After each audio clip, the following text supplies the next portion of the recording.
सब देख रहे हैं न्यूज़ 21। अजमेर से हमारी स्पेशल खबर आ रही है। अजमेर की हाई सिक्योरिटी जेल में दोपहर में उसी की बैरक में बंद हार्डकोर कैदी विष्णु जाट ने गमछे से गला घोट हत्या करने के मामले में अजमेर के जेएलएन अस्पताल की मोर्चरी के बाहर डकैत जगन गुर्जर हत्याकांड को लेकर परिजनों और प्रशासन के बीच पिछले 30 घंटे से जारी गतिरोध आखिरकार खत्म हो गया है। पुलिस और परिजनों के बीच 4 दौर की लंबी वार्ता के बाद लिखित समझौते पर सहमति बनी। पूरे घटनाक्रम में मृतक जगन गुर्जर के बेटे आसाराम की लिखित आश्वासन की मांग सबसे बड़ा अड़ंगा बनी रही, जिसे प्रशासन को लगातार मशक्कत करनी पड़ी। एसपी कार्यालय में मंगलवार शाम को करीब 1.5 घंटे चली निर्णायक बैठक में additional SP Himanshu Jangid, CO Manish Badgujjar, थाना प्रभारी अनिल, सीओ शिवम, नसीराबाद विधायक प्रत्याशी शिव प्रकाश गुर्जर, पूर्व नगर निगम पार्षद नौरत गुर्जर और प्रहलाद खटाना मौजूद रहे। वार्ता सफल होने के बाद आसाराम ने अपने पिता के पोस्टमार्टम के लिए सहमति दी। पोस्टमार्टम की प्रक्रिया पूरी होने के बाद पुलिस सुरक्षा के बीच जगन गुर्जर का शव परिजनों को सौंप दिया गया। इसके बाद समाज और परिवार के लोग भारी सुरक्षा व्यवस्था के बीच शव को लेकर उसके पुश्तैनी गांव के लिए रवाना हो गए। पूरे मामले पर क्षेत्र भर की नजरें फिलहाल टिकी रही। अजमेर से सीताराम गहलोत की स्पेशल रिपोर्ट। देखिए, कानून को तोड़ के कोई हत्या करता है तो हत्यारा होता है, चाहे जेल के अंदर हो, चाहे फील्ड में हो, चाहे कहीं हो। इसलिए मुझे इसकी जानकारी तो है नहीं। मीडिया में खबर आई है तो ये तो इनकी लापरवाही तो है कि जेल के अंदर कैसे, तो मतलब ऐसी स्थिति बन गई। और पहले बीकानेर में भी ऐसी घटनाएं हुई है, जगह जगह घटनाएं होती है। तो दुख होता है कि जेल के अंदर कैसे तो हथियार पहुंच जाते हैं, कैसे हत्या होती है, कैसे मोबाइल पहुंच जाते हैं। तो ये तो जेल के जो हमारे अधिकारी हैं और सरकार है, उनको चाक चौबंद होना चाहिए जिससे कि ऐसी घटनाएं नहीं हो। कानून अपना काम करे, कानून चाहे जगन गुर्जर हो या कोई हो, अपना काम करे। परंतु इस प्रकार से अगर हत्या होती है आपस के अंदर ही, तो कल उसने मारा, कल उसको और कोई मार देगा, मान लीजिए, तो ये चलता रहेगा क्या सिलसिला? तो ये अच्छी बात थोड़ी है। ये कोई जाट गुर्जर और किसी जाति की बात नहीं है। ये बात है कि आप किस प्रकार से हत्या हो जाती है जेल के अंदर, तो आपस में हत्या होने लग गई तो ये कोई सिलसिला रुकेगा ही नहीं। तो ये चिंता सरकार को होनी चाहिए। 5-7 लोग थे, मैं था, प्रहलाद जी थे, हरि सिंह जी हमारे सीनियर नेता हैं, दवाई साहब थे। सब लोगों ने एक आपसी सहमति बनी है कि जो जगन गुर्जर के परिवार को सिक्योरिटी देने के लिए, सेकंड पॉइंट था उनके जो भाई हैं तीनों, उनको दाह संस्कार में शामिल होने के लिए प्रेरणा दी जाए। तीसरा पॉइंट है कि जो इनकी जांच है वो जुडिशल मजिस्ट्रेट द्वारा हो, उसका उन लोगों ने लिखित में हम लोगों को आश्वासन दिया। तो जगन जी के बेटे हैं, उनसे हमारी बात हुई और पूरे लोगों ने सहमति बनाकर हमने लिखित में एडीएसपी साहब से लिया है। धरना समाप्त कर दिया? हाँ, धरना समाप्त कर दिया है। पूरी सहमति होने के बाद लिखित में हम लोगों ने सहमति ली है। एडीएसपी एसपी साहब ने हमारे सामने एसपी साहब से बात की है, सब लोगों से बात की है। हम लोगों ने, सब लोगों ने आपसी सहमति से धरना समाप्त। जो दोषी हैं उनके खिलाफ क्या कार्रवाई होगी? दोषियों के खिलाफ जुडिशल मजिस्ट्रेट द्वारा जांच होगी और जांच में जो जो भी दोषी है उन पर कड़ी से कड़ी कार्रवाई करने का इन लोगों ने आश्वासन दिया है। पोस्टमार्टम की कार्रवाई शुरू? हाँ, पोस्टमार्टम कार्रवाई शुरू कर रही है। ये शिव प्रकाश, मैं सबसे पहले तो आपको धन्यवाद दूंगा। हम यहाँ बहुत कम तादाद में आए थे सुबह 3 बजे। सबसे पहले आप मीडिया के लोगों ने आकर के इस आवाज़ को आज पूरे प्रदेश की और जन जन की आवाज़ बनाई। सबसे पहले तो मैं तमाम आप साथियों का दिल से आभार प्रकट करना चाहता हूँ। इसके बाद में हमारा जो यहाँ का प्रशासन है, हिमांशु जी हैं, मनीष जी हैं, शिवम जी और उनकी तमाम टीम, इसने बहुत अच्छे, और एसडीएम साहब नरेंद्र जी और सब लोगों ने बहुत अच्छे से वार्ता की है। कलेक्टर साहब से लेके, एसपी साहब से लेके, भरतपुर एसपी से लेकर, और अनुमति दिलाने के लिए, चाहे दाह संस्कार में जाना है, दोनों भाई जो धौलपुर में जो बंदे हैं उनको वहाँ पहुँचाने के लिए। उसके बाद में जो जेएम जुडिशली मजिस्ट्रेट के द्वारा जो इनकी जांच चल रही है, उसकी सबकी वीडियोग्राफी के तहत होगी। अभी जब मेडिकल इनका जो होगा, मेडिकल जो होगा वो भी मेडिकल पोस्टमार्टम जो होगा, पोस्टमार्टम भी वीडियोग्राफी के तहत होगा। और इन्होंने ये सुनिश्चित किया है कि जो अपराधी है उसको 1% छोड़ा नहीं जाएगा, परिवार को न्याय दिलाया जाएगा। और हमारी जो सहमति बनी है वो लिखित बनी है। ये देखिए, ये अधिकारियों के नाम है, हिमांशु जी, मनीष जी, ये सब लोग, ये पूरे 5 पॉइंट इस पर लिखित सहमति बनी है। और हमारे सामने सबसे बड़ी बात यह है, हमारे सामने हिमांशु जी ने जो सबसे जो कम्युनिकेशन स्थापित किया, चाहे वो एसपी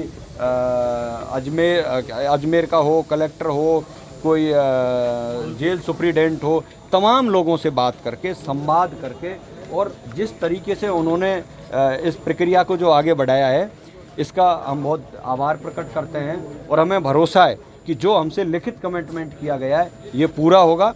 और जैसे ही यहाँ से पोस्टमार्टम होगा उसके बाद में हम यहाँ से रवाना होंगे। पप्पू को भी यहाँ से रवाना किया जाएगा और अगले दिनों में 1-2 दिन बाद में, 4 दिन बाद में पप्पू को धौलपुर, पहली प्रायोरिटी धौलपुर है, लेकिन इनकी भी एजेंसियाँ होती हैं, वो तय करेंगी कि उसको धौलपुर रखना है या भरतपुर रखना है। 2 ऑप्शन उन्होंने लिए हैं, तो कहीं एक जगह उनको सुरक्षित रखा जाएगा। इन्होंने ये कहा है कि इसके भाई जो जेल में हैं, 3 भाई जो जेल में हैं, उनकी हमारी ये गारंटी होगी कि उनको सुरक्षा प्रदान करेंगे। आसाराम को लेकर के, आसाराम के घर पर पुलिस प्रोटेक्शन लगा दिया गया है। उस पुलिस प्रोटेक्शन के साथ साथ आसाराम को पर्सनल पीएसओ लगाए जाएंगे। अभी फ़िलहाल में आसाराम घर से बाहर कहीं जाएगा तो पुलिस प्रोटेक्शन रहेगा। उसके आगे जैसे जैसे मुकदमा चलेगा उसको कितनी पुलिस प्रोटेक्शन चाहिए, 2 आदमी, 1 आदमी, 3 आदमी, या उसको गाड़ी प्रोटेक्शन में देनी है, ऐसे तमाम मुद्दों पर चर्चा हुई है, विषय पर हुई है। ये सुरक्षा वो प्रदान कराएंगे। मुझे पूरा भरोसा है, शासन प्रशासन के बगैर, संवाद के बगैर और भरोसे के करे के बगैर कोई दूसरा विकल्प भी नहीं होता। लेकिन जिस तरीके से आप लोगों ने जो आवाज़ मजबूती से उठाई, प्रशासन ने एक्सरसाइज की, और सबसे बड़ी बात जो आसाराम ने माननीय गृह राज्य मंत्री हमारे जवाहर सिंह मैडम जी के लिए जो आह्वान किया था, उन्होंने भी अधिकारियों से संवाद स्थापित किया है और ये कहा है कि मैं मीटिंग में हूँ, कोई पाँचने बांध को लेकर के कोई एक्सरसाइज मीटिंग चल रही है, आप मेरी तरफ से निश्चिंत कर देना कि मैं 100% इसमें मेरा योगदान दूंगा। और जो ये घटना हुई है इसका दूध का दूध और पानी का पानी किया जाएगा।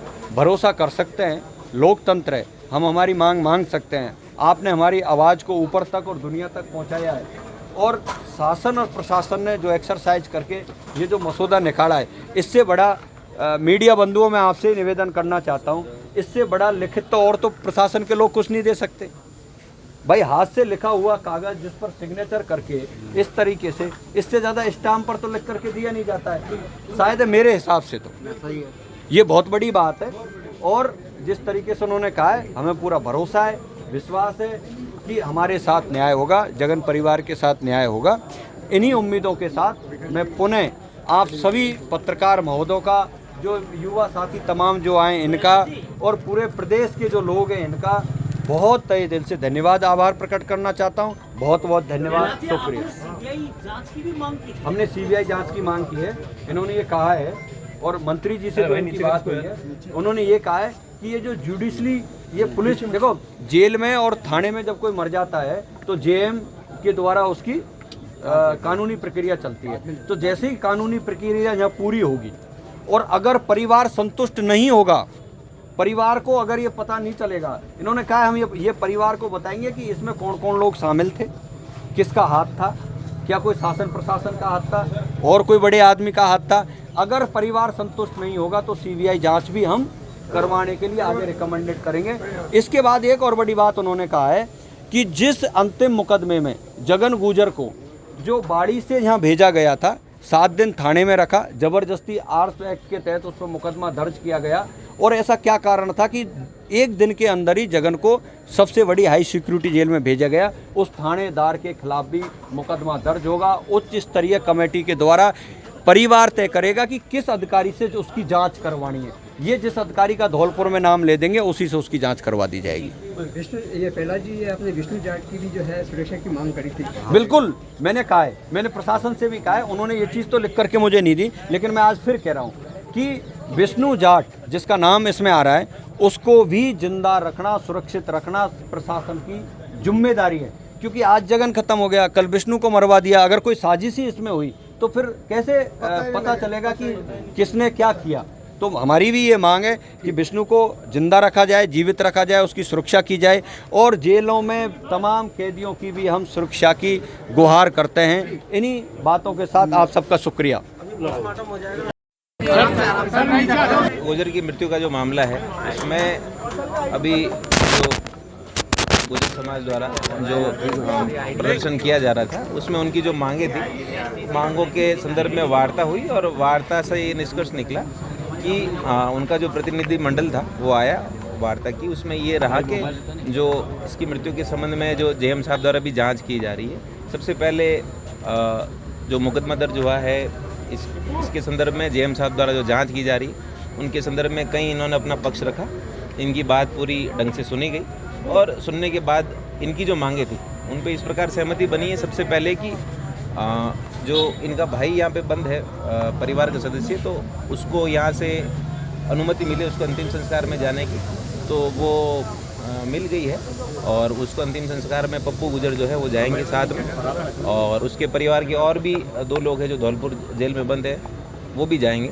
और उसके अलावा जेल में जो जेल प्रशासन के जो कर्मचारी हैं उनके ऊपर कार्रवाई की ये बात कर रहे थे, तो उसमें जेएम साहब द्वारा जो इंक्वायरी की जा रही है उसके जांच के आधार पर जो भी कार्रवाई लीगल लेजिटिमेट बनती है उस पर इनको आश्वासन दिया गया। तीसरा इनका ये था कि जगन पे जो अंतिम मुकदमा दर्ज किया गया था उस मुकदमे में कोई, इनका ये कहना है कि कुछ लैक्यूनाज थे और उस संदर्भ में जांच करवाई जाए, मुकदमे के संदर्भ में उसको बंद रखा गया जैसा कि इनका कहना है, तो उस संदर्भ में भी एसपी साहब धौलपुर द्वारा इसमें जांच करवाए जाने का आश्वासन इनको दिया गया। और उसके साथ ही इनके परिवार को जो सुरक्षा की बात है वो भी बात इनको कही गई कि अगर इनको किसी से खतरा है तो उसको लिखित में एसपी साहब धौलपुर को दे देंगे, तो जिनसे भी इनको खतरा है तो उनको पाबंद करवा दिया जाएगा, या इनको थ्रेट परसेप्शन के आधार पर अगर कोई सिक्योरिटी प्रोवाइड करवाई जानी है तो वो भी एसपी साहब धौलपुर को ये लिखित में दे देंगे, और उनको अगर थ्रेट परसेप्शन के आधार पर कोई सिक्योरिटी की बात लगती है तो उनको सिक्योरिटी प्रोवाइड करवा देंगे। पोस्टमार्टम की कार्रवाई होगी? पोस्टमार्टम की कार्रवाई चल रही है। हाँ, इन लोगों ने इस आपसी सहमति के आधार पर धरना समाप्त होने की घोषणा की। Thank you. Thank you.